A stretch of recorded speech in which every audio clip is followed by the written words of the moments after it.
పరిశుద్ధ గ్రంథంలో నుండి ద్వితీయోపదేశ కాండము 29వ అధ్యాయము. ద్వితీయోపదేశ కాండం చూడండి, 29వ అధ్యాయము 5వ వాక్యం. 5వ వాక్యం మనం చదువుకున్నట్లయితే, నేను మీ దేవుడైన యెహోవాను అని మీరు తెలుసుకున్నట్లు 40 సంవత్సరములు నేను మిమ్మల్ని అరణ్యములో నడిపించుతిని. మీ బట్టలు మీ ఒంటి మీద పాతగిలలేదు, మీ చెప్పులు మీ కాళ్లను పాతగిలి పోలేదు. 8వ అధ్యాయం 4వ వచనం. ద్వితీయోపదేశ కాండమే 8వ అధ్యాయం 4వ వచనం. 4వ వచనంలో మనము చదువుకున్నట్లయితే, దేవునికి మహిమ కలుగును గాక. ఈ 40 సంవత్సరములు నీవు వేసుకున్న బట్టలు పాతగిలలేదు, నీ కాలు వాయలేదు, ఒకడు తన కుమారుని అని మనం చూస్తా ఉన్నాం. నెహెమియా గ్రంథము 9వ అధ్యాయము 21వ వచనము. 9వ అధ్యాయం 21వ వచనం. నిజముగా అరణ్యములో ఏమీ తక్కువ కాకుండా, చూసారండి దేవుని కార్యాలు ఎంత అమోఘంగా ఉంటాయంటే, అరణ్యములో నిజముగా అరణ్యములో ఏమీ తక్కువ కాకుండా 40 సంవత్సరములు వారిని పోషించుకుని, వారి వస్త్రములు పాతగిలిపోలేదు, వారి కాళ్లకు వాపు రాలేదు అని బైబిల్లో మనము చదువుకున్నాం. 3 వాక్యాలు మనము చదువుకున్నాం. మనము మూల వాక్యం ఏంటి? రాత్రి హోషియా గ్రంథం 2వ అధ్యాయం 14వ వచనం. అక్కడ దేవుడిని యెహోవా మాట్లాడుతున్నాడు, నేను ఇశ్రాయేలు ప్రజలను అరణ్యములోనికి కొనిపోయి, చూస్తారా, పాత నిబంధన సంఘాన్ని, పాత నిబంధన విశ్వాసులను, ఇశ్రాయేలీలను దేవుడు ఐగుప్తు నుండి విడిపించాడు. ఎక్కడ నడిపిస్తున్నాడు? అరణ్యములో గుండా. అంటే వాళ్ళ గమ్యస్థానం ఏంటి? కనాను. కనాను విడిపించిన వాడు పలానా పాలు తేనెలు ప్రవహించే దేశాన్ని ఇస్తాను అని వారిని ఎటుగుండా నడిపిస్తూ ఉన్నాడు అంటే అరణ్యము గుండా కదండి. ఎందుకుండా నడిపిస్తున్నాడు? అరణ్యం కదా. గత సంవత్సరం నుండి విడిపించిన దేవుడు పాత సంవత్సరం నుండి క్రొత్త సంవత్సరంలో ప్రవేశపెట్టిన దేవుడు మన ఎదుట ఒక వాగ్దానం చేస్తున్నాడు. ఏంటి ఆ వాగ్దానం అంటే, నేను మిమ్మల్ని ఈ సంవత్సరం అంతా అరణ్యము గుండా నడిపిస్తాను అంటే, వాగ్దానం అయితే మంచిగా రావాలి, కానీ జీవితాన్ని మాత్రం విడిచిపెట్టరు కదా. దేవునికి అసహ్యకరమైన జీవితం, రోత కలిగించే జీవితం, మన జీవితాలకు నష్టం తెచ్చే జీవితాన్ని, దాన్ని మాత్రం కౌగిలించుకొని ప్రేమిస్తూనే ఉంటారు. దాన్ని ఎంత మాత్రమో విడిచిపెట్టరు. కానీ దేవుడేమో వాగ్దానం ద్వారా వీళ్ళకు ఆశీర్వాదాలు కురమరిస్తూ ఉండాలి నడినెత్తి మీద. ఇది ఎంతవరకు శోచనీయం? మనం ఆలోచించదగినటువంటి విషయం. దేవుడు మానవులుగా సృష్టించాడు మనల్ని. మానవులకు తన జ్ఞానాన్ని ఇచ్చాడండి. జ్ఞానం ఏం చేస్తుంది? యోచిస్తూ ఉంది. ఏమి యోచిస్తుంది? మంచి ఏంటో చెడేంటో యోచిస్తూ ఉంది. మనము మన జీవితాన్ని దేవునికి రోత కలిగించేది మనము విడిచిపెట్టకుండా, పాస్టర్ గారు వాగ్దానపు కార్డులు అక్కడ పెట్టాడు, అక్కడ వాటిలో నుండి నాకు మంచి వాగ్దానం, నిండాలుగా ఆశీర్వాదాలు కురమరించబడే వాగ్దానం నాకు రావాలి. పాస్టర్ గారు కూడా ఏం చేస్తాడంటే, ఒక్కటి కూడా వ్యతిరేకమైన వాగ్దానం రాయడు. అక్కడ మాత్రం ఆశీర్వాదాలు. బిడ్డ, నిజముగా పాస్టర్ గారు రాసే వాటిలో ఆశీర్వాదం లేదు ఆ వాగ్దానాల్లో.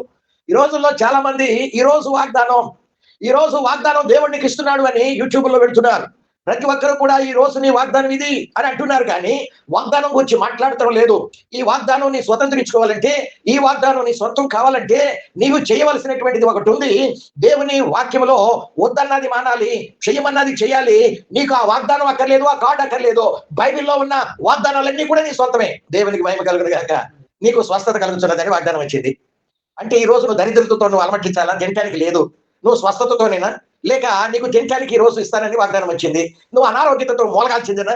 ఈనాడు అజ్ఞానంగా మారిపోతున్నారు చాలా మంది దైవ సేవకులు, విశ్వాసులు. అది కూడదండి. బైబిల్ అంతా కూడా మానవుని కొరకే. బైబిల్ గ్రంథం అంతా కూడా వాగ్దానాలతో నిండి ఉన్నాయి. మనము పాపము లేకుండా ఉంటే విశ్వాసం మనలో క్రియ జరిగిస్తుంది. లేకుంటే దేవునికి మనకు మధ్యలో పాపం అడ్డు వచ్చి విశ్వాసం కలగకుండా అనుమానం, సందేహం, మనము విడిచిపెట్టవలసినవి విడిచిపెట్టకుండా, దేవా నీవు నాకు వాగ్దానం ఇవ్వంటే, ఒకవేళ వాగ్దానం ఇచ్చాడు అనుకోండి, ఒక వాగ్దానంతోనే, ఒక ఆశీర్వాదంతోనే నీ జీవితం సమసిపోతుందా? బైబిల్లో ఆశీర్వాదాలని నీకు అక్కర్లేదా? నువ్వు భౌతిక సంబంధమైన ఆశీర్వాదం కోరుకుంటే నీకు పరలోకం అక్కర్లేదా? జీవితాన్ని పరిశీలన చేసుకోవాలి. పాత నిబంధన ఇశ్రాయేలీలు అనేటువంటి దేవుని ప్రజలను ఐగుప్తు నుండి విడిపించిన వాడు కనానిస్తానని ఏం చేస్తున్నాడు? అరణ్యంలో గుండా నడిపిస్తున్నాడు. నిజమైన ఆశీర్వాదం ఎక్కడో తెలుసా అండి?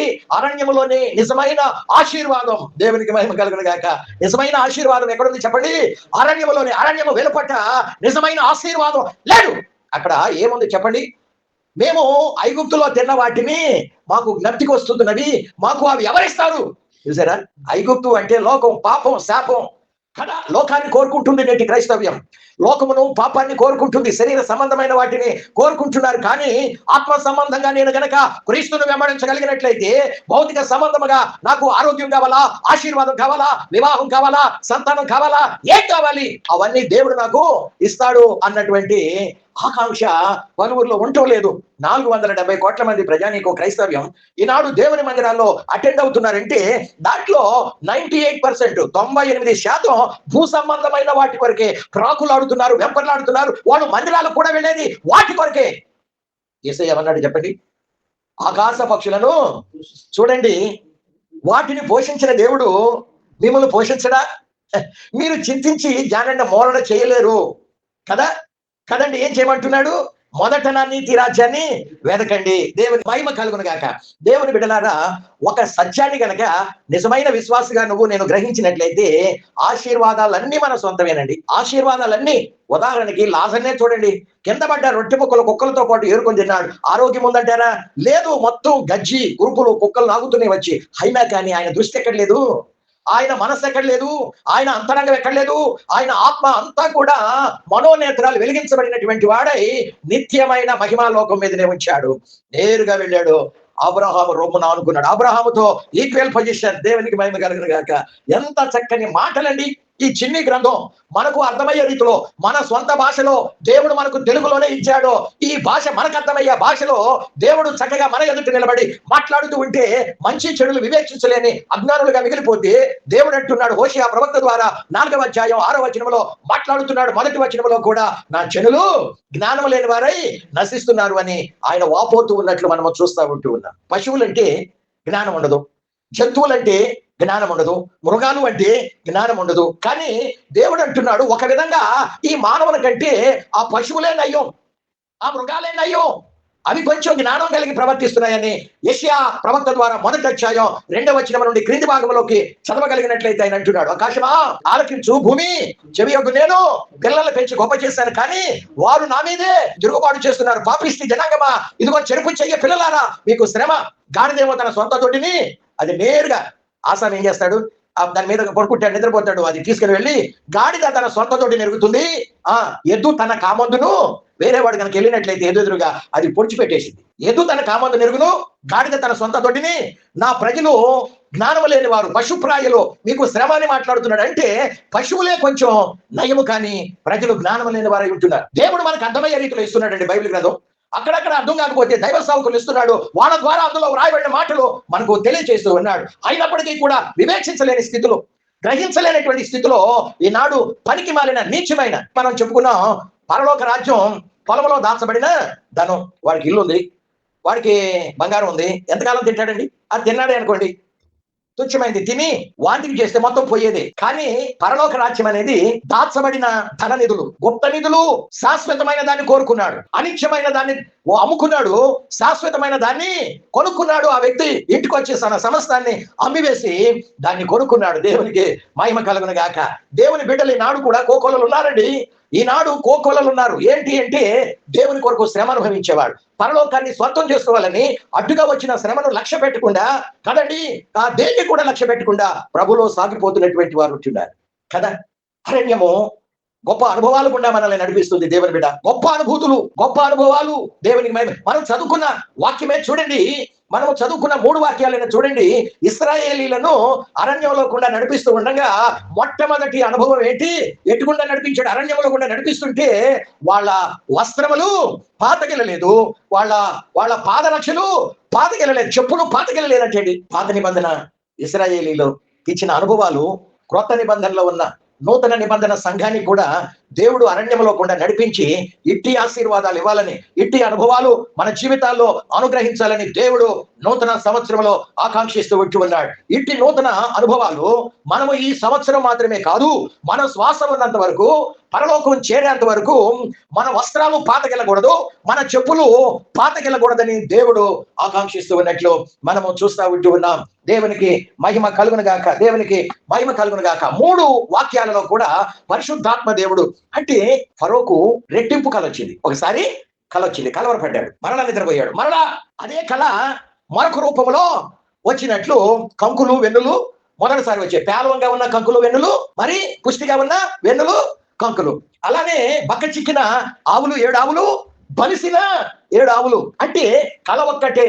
యోసేపు కళ అర్థం చెప్తే ఏమంటాడు, రాజా కల ఒక్కటే, దాని అర్థం ఇది. అంటే శీఘ్రంగా రెట్టింపు కనుక వచ్చినట్లయితే ఏదైనా అది శీఘ్రంగా నెరవేరబోతుంది అనేది దాని అర్థం. నీ జీవితంలో, నా జీవితంలో కళలు కానీ దర్శనాలు కానీ ఏదైనా గనక రెట్టింపు ఒక్కసారి కంటే ఎక్కువ సార్లు వచ్చినట్లయితే అది శీఘ్రంగా దేవుడు నీ జీవితంలో, నా జీవితంలో నెరవేర్చబోతున్నాడనే దానికి అర్థమిచ్చే భావన అందులో ఇమర్చబడి ఉన్నట్లు మనము చూస్తా ఉంటూ ఉన్నాం. దేవునికి మహిమ కలుగును గాక.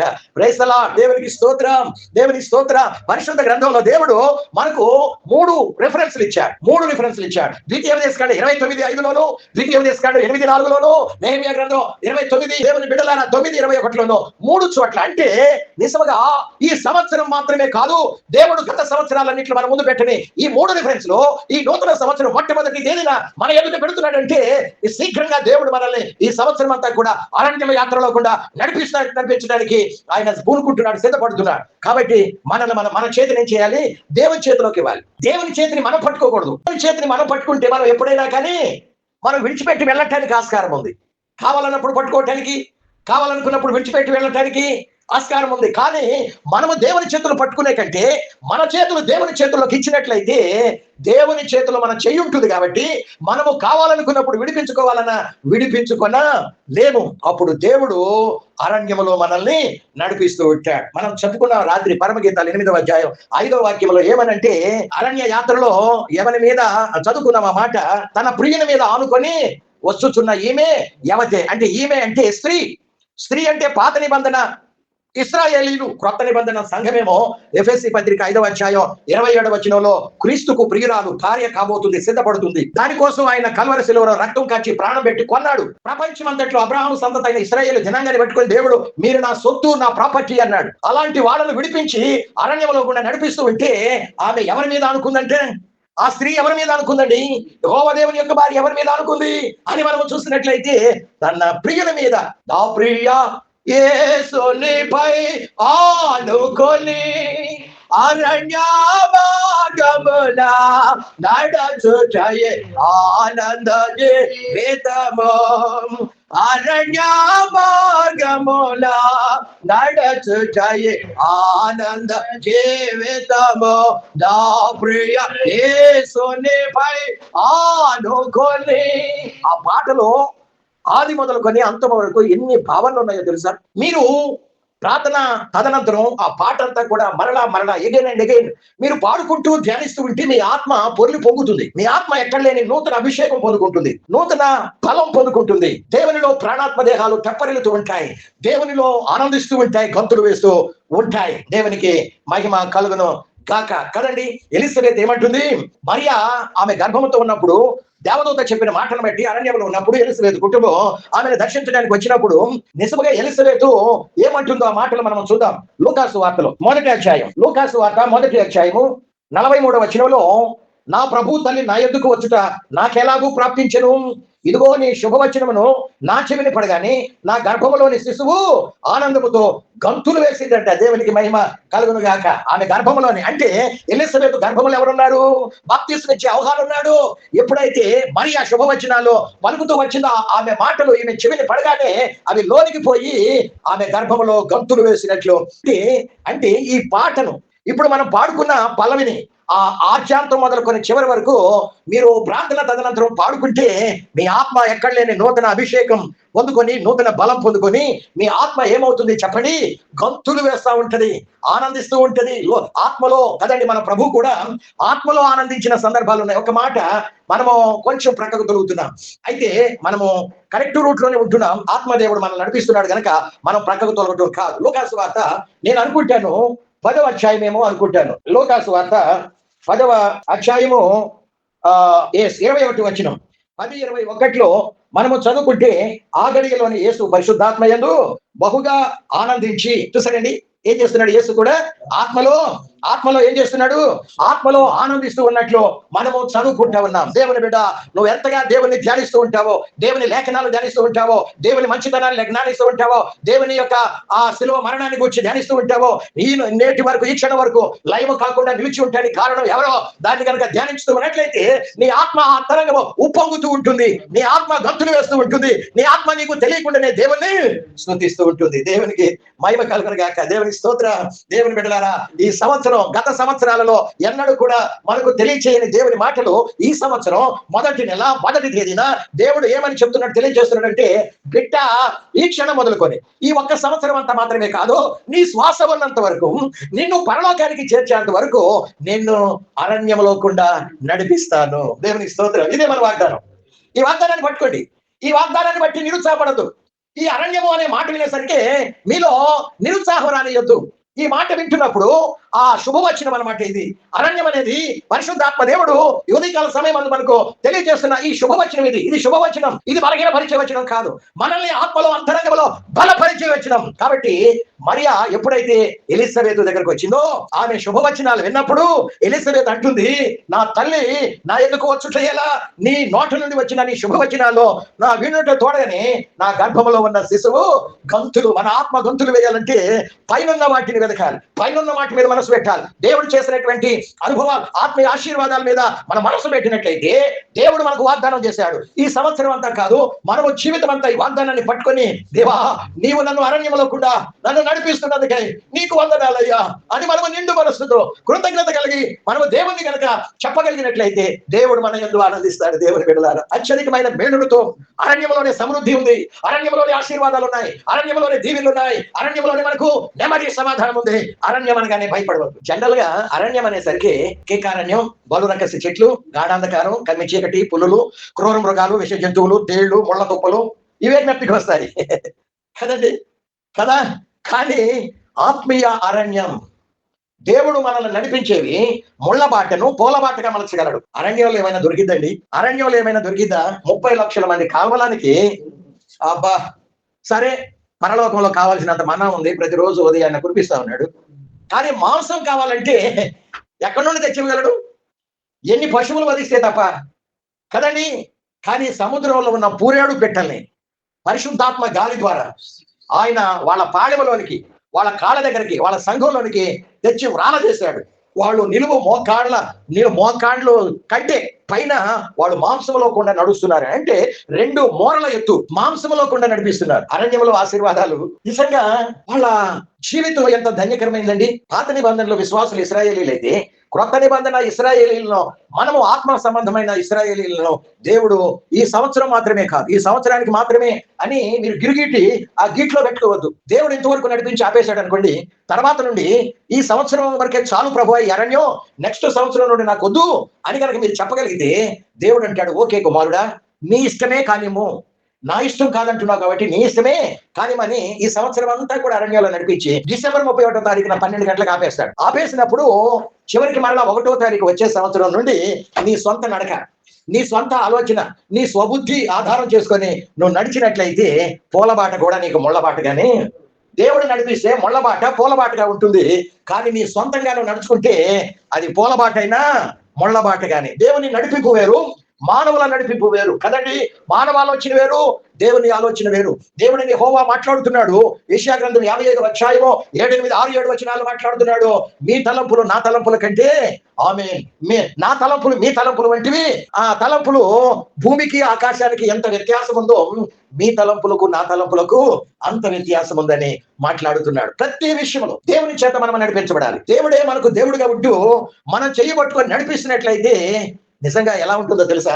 అరణ్యంలో గుండా ప్రయాణం అంటే ఎర్ర సముద్రంలో దాటి వెళ్ళినట్లే ఉంటది. ఎర్ర సముద్రాన్ని దేవుడు ఏం చేశాడు? అంతకుముందు రొమ్ములు బాదుకున్నారు. అయ్యో ఇదేంటి, వెనక చూడబోతే ఫరో సైన్యం, ముందు చూడబోతేనేమో మాకు ఎర్ర సముద్రం, ఏంటి ముందుకు పోతేనేమో సముద్రంలో పడి మరణిస్తాం, వెనక చూడబోతేనేమో ఇక్కడే ఆగుంటే వాళ్ళ చేతిలో హతులం అవుతాము, ఏంటి ఇప్పుడు మా పరిస్థితి అంటే, దేవుడు బలమైన సముద్రం, ఒక బకెట్ నీళ్ళు మొయ్యగలుగుతామండి, బలమైన సముద్రం 2 పాయలుగా చీల్చాడు. దేవుని బలం ఉంది. ఆఫ్టర్ ఆల్ సముద్ర బలం ఎంత? కదండి. ఈనాడు సముద్రాలు పొంగితే సునామీ వచ్చి దేశాలే కొట్టుకొని పోతున్నాయి, శవాలు గుట్టలై తేలుతున్నాయి. అటువంటి సముద్ర బలాన్ని దేవుడు ఏం చేశాడు, రెండు పాయలుగా చేశాడు. రెండు పాయలుగా చేసి ఆరిన ఆ యొక్క సముద్రంలో నేల నుండి నడిపించినట్లు మనము చూస్తా ఉన్నాం. దేవుని కార్యాలు అమోఘమండి. అవి కంటికి కనపడవు, చెవికి వినపడవు, హృదయానికి గోచరము కావు. చూసారా, అరణ్యంలో అద్భుతాలంటే ఇలానే ఉంటాయి. దేవుని నడిపింపులో ఉన్నవారు ఆధ్యాత్మికమైన లేమి కొరత ఉండదు, ఆరోగ్యమైన లేమి కొరత ఉండదు, ఆర్థికపరమైన లేమి కొరత ఉండదు, ఏ విషయంలో కూడా లేమి కొరత వాటని అంటూ ఉండదు.